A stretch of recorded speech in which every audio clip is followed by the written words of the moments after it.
So, like most people, I became a vegetarian and I sort of stopped there. I didn't become a vegan because, theoretically, I guess you could milk cows. You don't have to kill them, you can just milk them and turn the milk into cheese. And you can have chickens and they can lay eggs and you can eat the eggs. You don't have to kill the chickens. So, and I did love cheese. I mean, that's the other thing. I think, Stephanie, because she went vegan so young, she'll tell you, oh, no, I don't remember the taste of that. I didn't like the taste of that stuff. So again, maybe you can't really sympathize with Stephanie, but you can sympathize with me.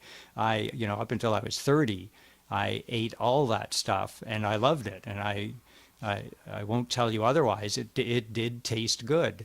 And but once you give it up, I mean, it's hard, and then it's not hard, and then you completely forget about it. So I'll just tell you that right now. It's from that point of view, it's actually pretty easy to do. But as I say, I was a vegetarian, not a vegan, because I loved cheese and omelets and stuff. But if you do the research on that, uh, the dairy industry and the egg industry and that, it's like in some ways it's worse than killing things for meat. I mean, I know theoretically the animals can have a good life and produce these other things, but if you think about it, we're talking about commercial operations, and commercial operations exist to make a profit, and the way they make profit is by minimizing costs. And the costs, being kind to your animals is a huge cost. And so that's what they minimize. I mean, I'm sure some are better than others and some are worse than others, but you don't really know. And, you can pretend you know, but you don't. And people also have this thing in their mind about, well, the farm and it's sunny and they're wandering around in the pasture and it's nice and so on. And that's certainly the image the agriculture industry tries to promote.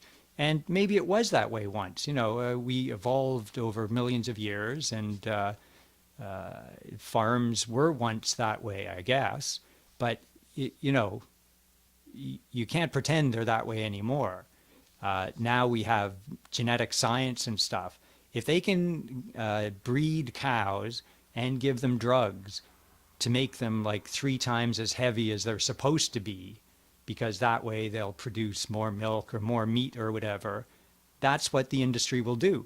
I mean, and if the cow or the sheep or whatever can't stand up on its own, well, that's too bad. That's not really a concern of animal agriculture.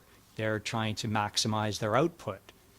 So while theoretically, there could be a very nice way of getting dairy and eggs and wool, it's not really happening, or it's happening in so few cases that you're kidding yourself if you think that that's where you're getting it from.